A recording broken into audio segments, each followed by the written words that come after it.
The Art of War by Sun Tzu, translated by Lionel Giles. Part 7. Maneuvering. Sun Tzu said, "In war, the general receives his commands from the sovereign. Having collected an army and concentrated his forces, he must blend and harmonize the different elements thereof before pitching his camp. After that comes tactical maneuvering, than which there is nothing more difficult. The difficulty of tactical maneuvering consists in turning the devious into the direct, and misfortune into gain. Thus, to take a long and circuitous route, after enticing the enemy out of the way, and those starting after him, to contrive to reach the goal before him, shows knowledge of the artifice of deviation. Maneuvering with an army is advantageous, with an undisciplined multitude most dangerous. If you set a fully equipped army in march in order to snatch an advantage, the chances are that you will be too late. On the other hand, to detach a flying column for the purpose involves the sacrifice of its baggage and stores. Thus, if you order your men to roll up their buff coats and make forced marches without halting day or night, covering double the usual distance at a stretch, doing 100 li in order to wrest an advantage, the leaders of all your 3 divisions will fall into the hands of the enemy. The stronger men will be in front, the jaded ones will fall behind, and on this plan only 1/10 of your army will reach its destination. If you march 50 li in order to outmaneuver the enemy, you will lose the leader of your first division, and only half your force will reach the goal. If you march 30 li with the same object, 2/3 of your army will arrive. We may take it then that an army without its baggage train is lost. Without provisions, it is lost. Without bases of supply, it is lost. We cannot enter into alliances until we are acquainted with the designs of our neighbours. We are not fit to lead an army on the march unless we are familiar with the face of the country, its mountains and forests, its pitfalls and precipices, its marshes and swamps. We shall be unable to turn natural advantage to account unless we make use of local guides. In war, practice dissimulation and you will succeed. Whether to concentrate or to divide your troops must be decided by circumstances. Let your rapidity be that of the wind, your compactness that of the forest. In raiding and plundering be like fire, in immovability like a mountain. Let your plans be dark, and impenetrable as night, and when you move, fall like a thunderbolt. When you plunder a countryside, let the spoil be divided amongst your men. When you capture new territory, cut it up into allotments for the benefit of the soldiery. Ponder and deliberate before you make a move. He will conquer who has learnt the artifice of deviation. Such is the art of maneuvering. The Book of Army Management says, "On the field of battle, the spoken word does not carry far enough. Hence the institution of gongs and drums. Nor can ordinary objects be seen clearly enough. Hence the institution of banners and flags. Gongs and drums, banners and flags, are means whereby the ears and eyes of the host may be focused on one particular point. The host thus forming a single united body, it is impossible either for the brave to advance alone, or for the cowardly to retreat alone. This is the art of handling large masses of men. In night fighting, then, make much use of signal flyers and drums, and in fighting by day, of flags and banners, as a means of influencing the ears and eyes of your army. A whole army may be robbed of its spirit.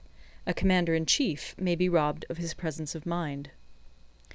Now, a soldier's spirit is keenest in the morning, by noonday it has begun to flag, and in the evening his mind is bent only on returning to camp.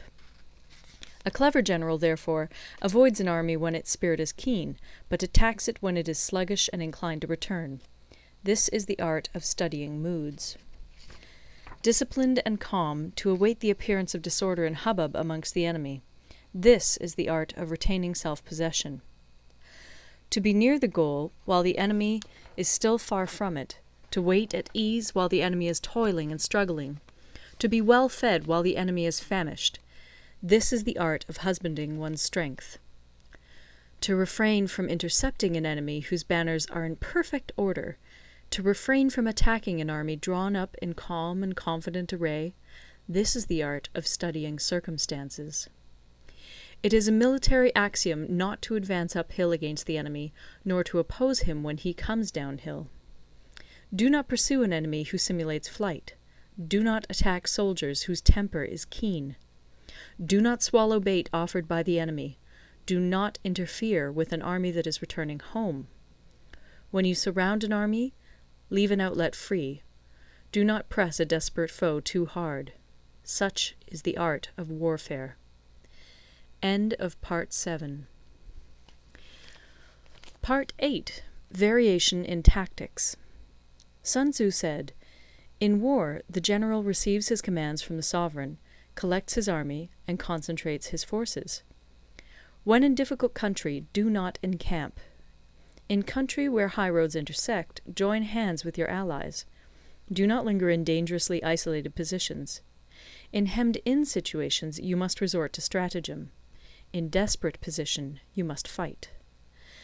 There are roads which must not be followed, armies which must not be attacked, towns which must not be besieged, positions which must not be contested, commands of the sovereign which must not be obeyed." The general who thoroughly understands the advantages that accompany variation of tactics knows how to handle his troops. The general who does not understand these may be well acquainted with the configuration of the country, yet he will not be able to turn his knowledge to practical account. So, the student of war who is unversed in the art of war of varying his plans, even though he be acquainted with the 5 advantages, will fail to make the best use of his men. Hence, in the wise leader's plans, considerations of advantage and of disadvantage will be blended together. If our expectation of advantage be tempered in this way, we may succeed in accomplishing the essential part of our schemes. If, on the other hand, in the midst of difficulties we are always ready to seize an advantage, we may extricate ourselves from misfortune. Reduce the hostile chiefs by inflicting damage on them, and make trouble for them, and keep them constantly engaged. Hold out specious allurements, and make them rush to any given point. The art of war teaches us to rely not on the likelihood of the enemy's not coming, but on our own readiness to receive him, not on the chance of his not attacking, but rather on the fact that we have made our position unassailable. There are 5 dangerous faults which may affect a general. 1. Recklessness, which leads to destruction. 2. Cowardice, which leads to capture. 3. A hasty temper, which can be provoked by insults. 4. A delicacy of honour, which is sensitive to shame. 5. Over-solicitude for his men, which exposes him to worry and trouble. These are the 5 besetting sins of a general, ruinous to the conduct of war. When an army is overthrown and its leader slain, the cause will surely be found among these 5 dangerous faults. Let them be a subject of meditation. End of Part 9.